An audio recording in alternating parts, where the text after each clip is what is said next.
Hello my dear to be doctors. जो भी मेरे वीडियो को पहली बार देख रहे हैं बच्चों, मैं उनको ये बताना चाहूंगी कि मेरा नाम डॉक्टर कोमल है। और आप लोग मेरी इंट्रोडक्शन वीडियो जाकर के एक बार देख लो, ताकि आप लोगों को समझ आ जाए कि कैसे मैं ओवरऑल रीडिंग स्ट्रैटेजी, मेरी बनाई हुई मॉड्यूल ओवरऑल रीडिंग स्ट्रैटेजी जो एग्जाम से पहले बन जाएगा आप लोगों के लिए ओवरऑल रिविजन स्ट्रैटेजी, उसके थ्रू नीट की प्रिपरेशन करवा रही हूँ। बच्चों, बिना ज्यादा टाइम वेस्ट के आज हम लोग चैप्टर 1 क्लास 11 के द लिविंग वर्ल्ड का रिविजन स्टार्ट करने वाले हैं। रिवीजन स्टार्ट करने से पहले हमें ये पता होना चाहिए कि चैप्टर से कितने क्वेश्चंस आते हैं। तो एक से दो पीवाईक्यूज आते हैं, जो कि आपको 4 to 8 मार्क्स कंस्टिट्यूट करते हैं। ठीक है। अब चैप्टर स्टार्ट करने से पहले आप लोगों को ये बात पता होनी चाहिए कि बायोलॉजी क्या होती है। बच्चों, बायोलॉजी से डरना नहीं है। बायोलॉजी बस एक कहानी है और इसको कहानी के तौर पे पढ़ना है। किसकी कहानी? हम कैसे बने, तुम कैसे बने, इनफैक्ट दुनिया में जितने भी लिविंग ऑर्गेनिजम्स है वो कैसे बने, और हमारे अंदर जो लिविंग प्रोसेसेस हो रही है उसकी कहानी। ठीक है। आप लोग देखोगे जब चैप्टर स्टार्ट करोगे तो लेफ्ट हैंड साइड में एक साइंटिस्ट का नाम दे रखा है। वो साइंटिस्ट कौन थे बच्चों? अर्नस्ट मेयर थे। कौन थे? Ernst Mayr. सब मेरे साथ बोलेंगे अर्नस्ट मेयर। उन्हें बोला जाता है कि वो डार्विन थे 20th सेंचुरी के। तो अब इसके लिए तुम्हें ये भी पता होना चाहिए कि डार्विन साहब कौन थे। कुछ डार्विन साहब के बारे में हम लोग इवोल्यूशन वाले चैप्टर में पढ़ेंगे। बस आप लोग अभी के लिए इतना याद रखो कि डार्विन साहब ने इवोल्यूशनरी बायोलॉजी के बारे में बताया। मतलब हम लोगों ने सुन रखा है ना कि पहले हम डायनासोर से बने थे, फिर डायनासोर्स एग्जिस्ट करते थे, फिर डिफरेंट डिफरेंट रेप्टाइल्स आए, फिर मंकीज आए, फिर अल्टीमेटली ह्यूमंस आए। तो ऐसा क्यों हुआ? Because of the changes in the genes. तो ये जो इवोल्यूशन हुआ, इसकी स्टडी डार्विन साहब ने की। डार्विन साहब तो स्टडी करके चले गए। अब क्या हुआ? अर्नस्ट मेयर ने इनकी स्टडी को कंटिन्यू किया। कब कंटिन्यू किया? 20th सेंचुरी में कंटिन्यू किया। इसलिए इनको बोल दिया Darwin of the 20th century. और इन्होंने डेफिनेशन दी बायोलॉजिकल स्पीसीज की। ठीक है। बोला जाता है कि इनके सर पे 3 ताज है। ताज क्यों? कोई राजा थे क्या? ये तो साइंटिस्ट थे। ताज बच्चों इसलिए क्योंकि इन्हें बायोलॉजी के 3 इंपॉर्टेंट प्राइजेस दिए गए थे। इसलिए ऐसा माना जाता है कि इनको सर पे ट्रिपल क्राउन है बायोलॉजी का। और ये 100 साल जिए थे और ये one of the 100 greatest scientist में से। ठीक है। इतना दूर तक क्लियर। अब द लिविंग वर्ल्ड चैप्टर है, उसमें लिविंग का मतलब क्या है मैम, ये तो बताओ। तो लिविंग का मतलब बच्चों हम लोगों को यहाँ पे ये याद रखना है, लिविंग ऑर्गेनिजम्स का कैरेक्टरिस्टिक कैसा होना चाहिए कि कोई भी नॉन लिविंग ऑर्गेनिजम्स में नहीं पाए जाए। एक तो ये हमें ध्यान रखना है कि नॉन लिविंग ऑर्गेनिजम्स में नहीं हो, और अगर लिविंग ऑर्गेनिजम्स में हो भी तो सारे लिविंग ऑर्गेनिजम्स में प्रेजेंट हो। ये बहुत इंपॉर्टेंट चीज है कि सारे लिविंग ऑर्गेनिजम्स में होना चाहिए। तो वही उसका क्या होता है? एक्सक्लूसिव फीचर होता है। वही उसका डिफाइनिंग क्राइटेरिया होता है। ठीक है। तो बच्चों, जैसे हम लोगों को माइंड में एक मिसकंसेप्शन चलता है कि हम लोग 5 साल के थे जब छोटे थे, 18 साल के हो गए तो बड़े हो गए, हम लोगों ने ग्रोथ किया। लेकिन एक पेन तो ग्रो नहीं कर सकता, नॉन लिविंग ऑर्गेनिजम्स तो ग्रो नहीं कर सकते। तो ग्रोथ डिफाइनिंग फीचर में आना चाहिए बच्चों। लेकिन ये बात सरासर गलत है, क्योंकि ग्रोथ का जो डेफिनेशन होता है, जब तुम एनसीईआरटी पर पढ़ोगे, मैंने अपने बेस वीडियो में जो बता रखा है, वो ग्रोथ का मतलब होता है increase in mass and increase in number. अब हमें यहाँ पे ये बात पता है कि मास तो माउंटेन्स के ऊपर जब बर्फ जमती है तो माउंटेन्स का भी मास बढ़ जाता है। तो क्या माउंटेन लिविंग ऑर्गेनिजम्स के अंदर आता है? बिल्कुल नहीं। तो ग्रोथ डिफाइनिंग फीचर नहीं है, क्योंकि वो लिविंग ऑर्गेनिजम्स के अंदर भी मास बढ़ सकता है। एक पॉइंट ये। रिप्रोडक्शन, रिप्रोडक्शन तो कोई लिविंग नॉन लिविंग ऑर्गेनिजम्स नहीं शो करता। फिर ये डिफाइनिंग फीचर में क्यों नहीं आता? इसलिए नहीं आता बच्चों, क्योंकि जब तुम बड़े होगे और जब तुम इंटर्नशिप में आओगे, अपनी ओपीडी में बैठोगे, तो तुम्हें पता चलेगा कि आज के डेट में बहुत सारे ऐसे ह्यूमंस है बच्चों जो रिप्रोड्यूस नहीं कर सकते, मतलब वो इनफर्टाइल है। तो मतलब सारे लिविंग ऑर्गेनिजम्स भी रिप्रोड्यूस नहीं कर पा रहे। तो ये भी क्या हुआ? डिफाइनिंग फीचर नहीं हुआ। ठीक है, क्लियर। अब यूनिसेल्युलर ऑर्गेनिजम्स, एक इंपॉर्टेंट हम लोगों को यहाँ पे एग्जांपल याद रखना है यूनिसेल्युलर ऑर्गेनिजम्स का। यूनिसेल्युलर ऑर्गेनिज्म में एक ही सेल है। तो ये ग्रो कैसे करेंगे? मास तो नहीं बढ़ाएंगे, नंबर जरूर बढ़ा सकते हैं। तो ये क्या करेंगे? डिफरेंट अपने आप को डिवाइड करेंगे और नंबर बढ़ा देंगे। लेकिन अब इनको रिप्रोड्यूस भी तो करना है। रिप्रोड्यूस करने के बाद अगेन इनके पास एक ही सेल है, तो रिप्रोड्यूस कैसे करेंगे? ऐसे ही डिवाइड करके करेंगे। तो इनमें जो ग्रोथ हुई, वो जो रिप्रोडक्शन हुआ, वो एक दूसरे के सिनोनिम क्या क्या, कि जैसे ही ग्रो कर रहे हैं वैसे ही रिप्रोड्यूस कर रहे हैं। तो अगेन ग्रोथ और रिप्रोडक्शन क्या हो गया तुम्हारा? डिफाइनिंग कैरेक्टरिस्टिक्स में नहीं आया। अब हम लोग आते हैं डिफाइनिंग फीचर पर। बच्चों, मेटाबॉलिज्म, क्या हमारे अंदर केमिकल रिएक्शंस हो रहे हैं? बिल्कुल हो रहे हैं। लेकिन क्या नॉन लिविंग थिंग्स के अंदर केमिकल रिएक्शंस हो रहे हैं? बिल्कुल नहीं हो रहे। तो क्या मेटाबॉलिज्म डिफाइनिंग क्राइटेरिया है? बिल्कुल है।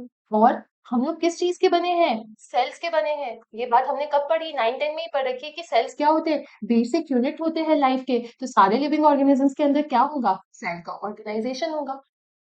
क्लियर।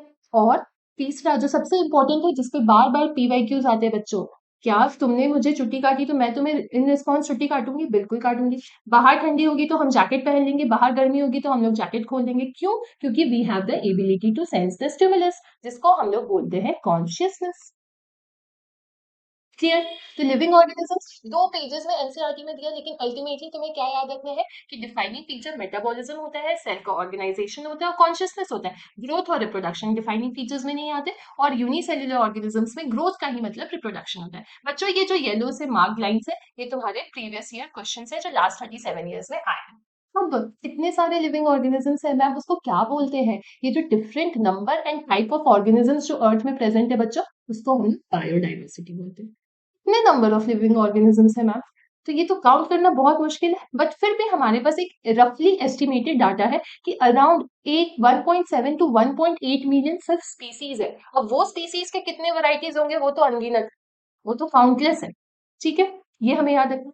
मैम तो बोल दो, इतने लिविंग के बारे में बता दिया, लिविंग ऑर्गेनिजम्स के बारे में बता दिया, लेकिन ये लिविंग ऑर्गेनिजम्स को पढ़े कैसे, इनके बारे में जाने कैसे? तो उसके लिए पहले हम लोग क्या करेंगे, उसका नामकरण करेंगे। तुम लोग मुझे देख करके क्या बोलोगे कि कोमल नाम से पढ़ना है? कोई भी लिविंग ऑर्गेनिजम्स के बारे में जानने के लिए हम लोगों को उसका नामकरण करना होगा। तो हम लोगों ने क्या किया, नेमिंग की। तो नामकरण क्या ऐसे ही कर देंगे? डॉग को डॉग बोल दे, कोई कैरेक्टरिस्टिक देख करके बोल देना, उसको आइडेंटिफाई करे, अच्छा ये डॉग जैसा दिख रहा है इसलिए ये डॉग है। तो पहले हम लोगों को नामकरण करने के लिए क्या करना है, उस ऑर्गेनिजम्स का डिस्क्रिप्शन करना है, उस ऑर्गेनिजम्स को आइडेंटिफाई करना है।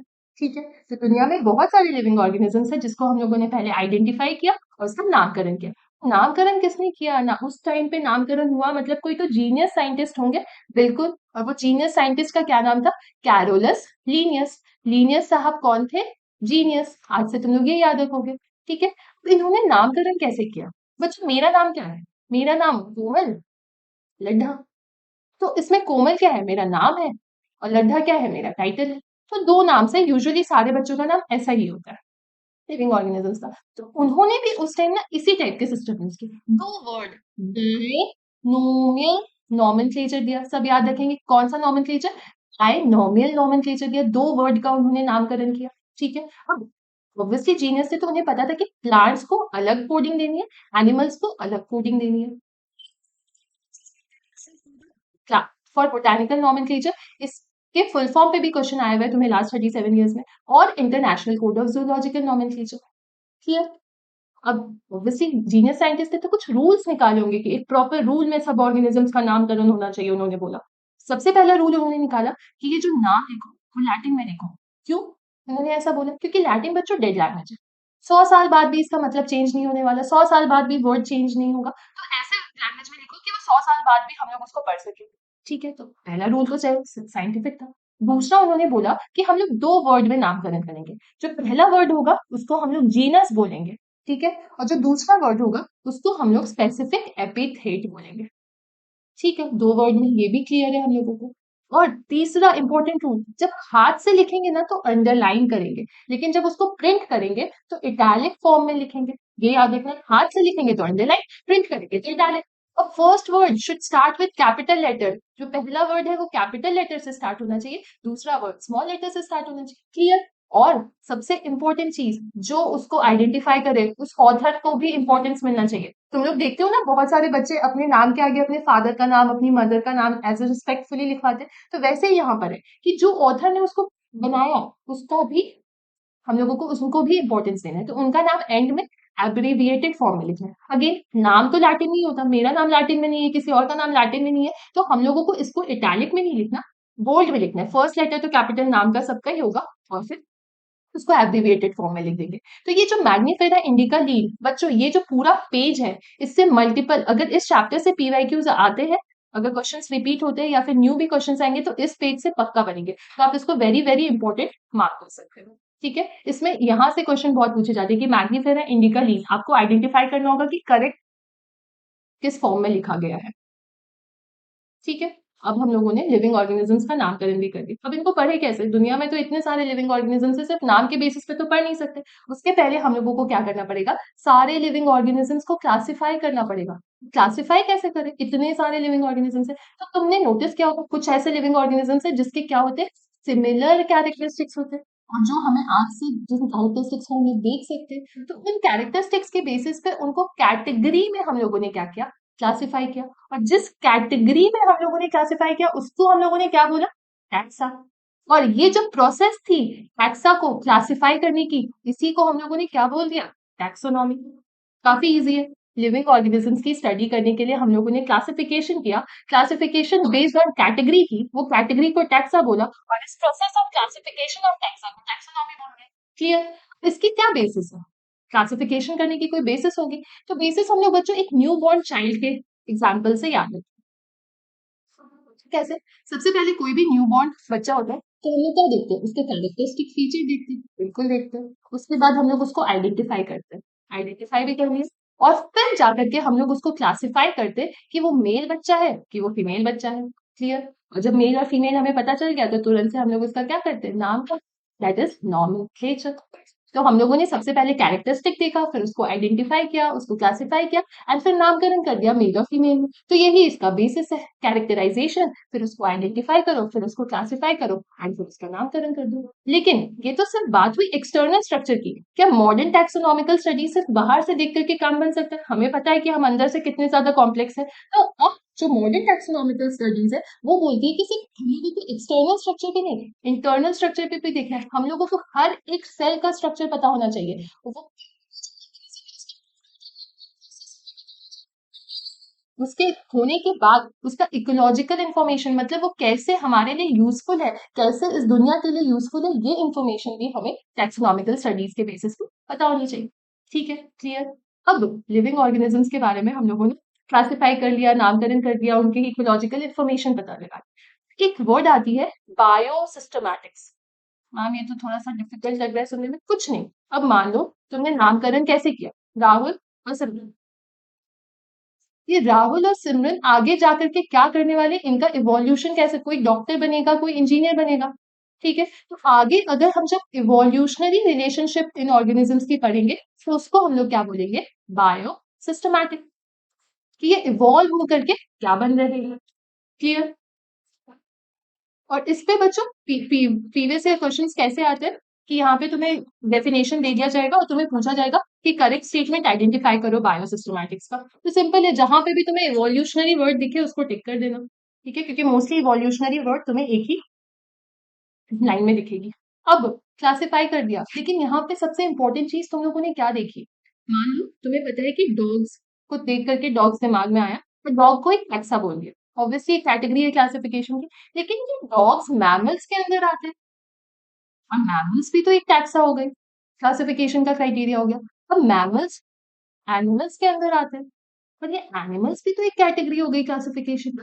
तो इससे हम लोगों को क्या क्लियर हुआ कि क्लासिफिकेशन कभी एक सिंगल स्टेप प्रोसेस में नहीं होता, क्लासिफिकेशन एक मल्टीपल स्टेप प्रोसेस में होता है।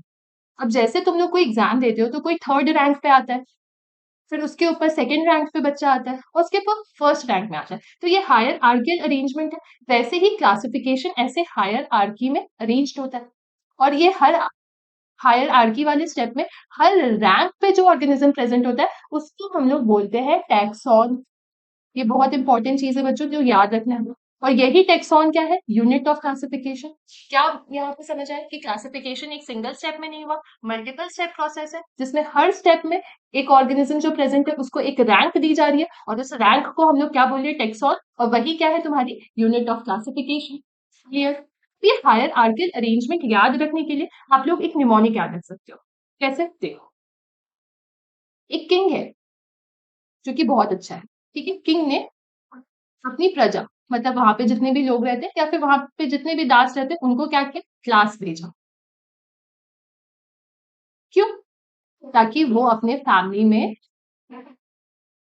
टैलेंटेड और जीनियस सन या फिर स्पीसीज तैयार कर सके। बच्चों इस पे ना बहुत बार असेंडिंग ऑर्डर आइडेंटिफाई करने बोला जाता है, एंड एक दो ऑप्शंस के चक्कर में तुम लोग भूल सकते हो, इसलिए ये वाली निमोनिक आप लोगों को एग्जाम के एंड डे में काफी काम देने वाली है। तो किंग का मतलब क्या हो गया, किंगडम। प्रजा का मतलब क्या हो गया, फाइलम। दास का मतलब क्या हो गया, डिविजन। बच्चों फाइलम वर्ड हम लोग एनिमल्स के लिए यूज करते हैं, एंड डिविजन वर्ड हम लोग प्लांट्स के लिए यूज करते हैं। क्लियर? अब क्लास का तो क्लास ही रह जाएगा, और से तुम्हारा ऑर्डर हो जाएगा, फैमिली से फैमिली, टैलेंटेड से तुम ट्राइब याद रख सकते हो, जीनियस से जीनस हो जाएगा, एंड सन से स्पीसीज आ जाएगी। ये हमें याद हो गया। इसको एक एग्जाम्पल के थ्रू भी हम लोग याद रख सकते हैं। एग्जाम्पल याद करने से पहले ये चीज याद रखो, जैसे हम लोग नीचे से ऊपर जाते हैं तो तुम्हारी जो कॉमन कैरेक्टरिस्टिक्स होती है ना, वो कम होती जाती है। ये हमें याद रखना है। असेंडिंग टू डिसेंडिंग के साइड जब हम लोग जाते हैं तो कॉमन कैरेक्टरिस्टिक्स जो होते हैं ऑर्गेनिजम्स के, कम होते जाते हैं। कैसे, मैं एक एग्जांपल से बताती हूँ। मान लो हम लोग टाइगर का एग्जांपल ले लें, तो टिग्रिस क्या है, उसका स्पीसीज नेम है, ठीक है। और ये जो टाइगर है ये पैंथेरा जीनस के अंदर आता है। लेकिन हमें पता है टाइगर अकेले रहता है क्या जंगल में? नहीं, शेर के साथ रहता है। तो उसी शेर, वो शेर जो है लियो, वो भी पैंथेरा जीनस के अंदर आता है। और हमें बचपन में बताया गया कि टाइगर की मौसी कौन थी? कैट थी। तो कैट और टाइगर एक ही फैमिली के हो गए, ठीक है, फेलिडे फैमिली के। अब हमें ये भी पता है कि टाइगर के शरीर में बाल है, लेकिन नहीं, टाइगर कार्निवोर है और डॉग्स भी कार्निवोर है। तो फिर हम लोगों ने उसको एक ही ऑर्डर में रख दिया। फिर हमने ये देखा कि टाइगर के शरीर में भी बाल है और मंकीज के शरीर में भी बाल है, तो हम लोगों ने उसको एक क्लास में रख दिया। फिर हम लोगों ने देखा ये टाइगर और मंकीज, ये इनके पास एक स्पेशल स्ट्रक्चर है नोटोकॉर्ड, और वो नोटोकॉर्ड सिर्फ टाइगर और मंकीज नहीं, बैट्स, एव्स, ये सब के पास भी प्रेजेंट है। तो हम लोगों ने उनको एक कॉमन क्लासिफिकेशन कॉर्डेटा के अंदर रख दिया। और फिर बाद में जाकर के हम लोगों ने देखा ये सब तो अल्टीमेटली क्या है, एनिमल्स है, तो उनको एनिमल किंगडम के अंदर रख दिया। और इससे क्या पता चला, जैसे जैसे हम लोग नीचे से ऊपर जा रहे हैं तो कॉमन कैरेक्टरिस्टिक्स क्या हो रहे हैं, कम हो रहे हैं। पहले टाइगर और लियो में ज्यादा कॉमन कैरेक्टरिस्टिक्स थे, फिर कैट और टाइगर में थोड़ी से कम, टाइगर और डॉग में और कम, टाइगर और मंकी में और कम, एंड मंकी और फिर टाइगर और बैट्स में तो सबसे ज्यादा कम, और एनिमल तो एक ब्रॉड कैटेगरी हो गई। तो ये हम लोगों को एग्जाम्पल भी क्लियर हो गया। अब इसके बाद ये टैक्सोनॉमिक कैटेगरी का लास्ट चार्ट है बच्चों, चैप्टर 1 का।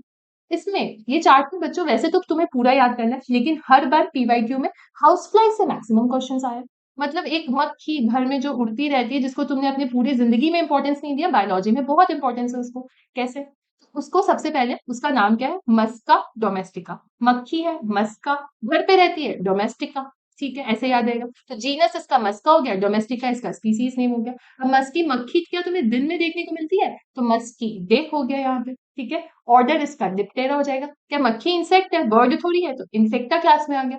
इंसेक्टा क्लास जब तुम एनिमल किंगडम रिवाइज करोगे तब तुम्हें पता चलेगा कि वो आर्थ्रोपोड्स के अंदर आता है, तो वो आर्थ्रोपोड्स में आ गया। क्लियर? तो मक्खी को याद रखना है बच्चों, हर बार जो मैक्सिमम क्वेश्चंस आते हैं वो मक्खी से ही आते हैं। क्लियर? अब मैं मक्खी के बारे में बता रही हूँ, ह्यूमंस के बारे में भी बता दो, हमें तो अल्टीमेटली हमारा ही इलाज करना है। बिल्कुल सही बात है। तो मक्खी का जो बायोलॉजिकल नेम है वो होमोसेपियंस, सॉरी, ह्यूमंस का जो बायोलॉजिकल नेम है वो होमोसेपियंस हो गया। अब इसमें जो जीनस आएगी वो होमो हो जाएगी, फैमिली होमिनिडे हो जाएगी, order is Primata, and class man mammals के अंदर आता है। अगेन मैमल के बारे में डिस्क्रिप्शन में हम लोग चैप्टर 4 जब रिवाइज करेंगे तब पढ़ेंगे, और ये कॉर्डेट्स के अंदर आते हैं, फाइलम। ठीक है। अब मैम लीनियस आपको थोड़ा कॉम्प्लेक्स फील हो रहा होगा कि मैंगो उन्होंने डिस्कवर किया, उसके बारे में भी थोड़ा बता दो। तो मैग्नीफेरा इंडिका, ये हमें पता है, इसमें एड आ रहा है, तो एड कार्बोनेसी फैमिली को बिलोंग करता है। ठीक है, सैपिंडेल्स हो जाएगा ये। और मैंगो क्या है, एमडी डाइकॉट के अंदर आता है। अगेन ये सब के बारे में हम लोग plant kingdom, morphology of flowering plants, ये सब जब पढ़ेंगे तो उसमें पढ़ेंगे। और ये एंजियोस्पर्म्स के अंदर आता है, फ्लावर बनाता है ये प्लांट्स। ठीक है। अब वीट, मैम जो खाना दे रहा है गेहूं के बारे में भी थोड़ा बता दो। तो ट्रिटिकम एस्टिवम बोलते हैं, ट्रिटिकम जीनस में आ गया। वीट क्या, गेहूं से पोहे बनते हैं क्या, तो पोएसी। ऑर्डर क्या हो गया, पोएल्स। और वीट डब्ल्यू है, इसका उल्टा कर दो तो मोनोकॉट्स हो जाएगा। और ये भी किसके अंदर आता है, एंजियोस्पर्म्स के अंदर आता है। ठीक है। अब पढ़ लो यार। ये बच्चों ये लास्ट में मैंने इंक्लूड किया है, ये तुम्हारे 37 ईयर्स में पूछे हुए वो क्वेश्चन है जो नॉन एनसीईआरटी है, मतलब एनसीईआरटी में नहीं दिए, बट आप याद कर लो, क्योंकि एक भी पीवाईक्यूज हमें मिस नहीं करना, कभी भी कुछ भी रिपीट हो सकता है। तो बायोलॉजिकल ऑर्गेनाइजेशन कहाँ से स्टार्ट होगा, मॉलिक्यूल के भी छोटी लेवल से स्टार्ट होगा, इसमें तो कोई दिक्कत नहीं है। अब प्लांटेरम जेनेरा किसने दिया, तो पेंथम एंड हुकर ने दिया, ये याद रखना है। न्यू सिस्टमैटिक्स किसने दिया, जूलियन हक्सले ने दिया। ठीक है। और species real basic unit of classification है। तुम्हें नॉर्मल यूनिट ऑफ क्लासिफिकेशन जो टेक्सॉन थी बच्चों, उससे कंफ्यूजन नहीं होना। ये यूनिट ऑफ क्लासिफिकेशन है,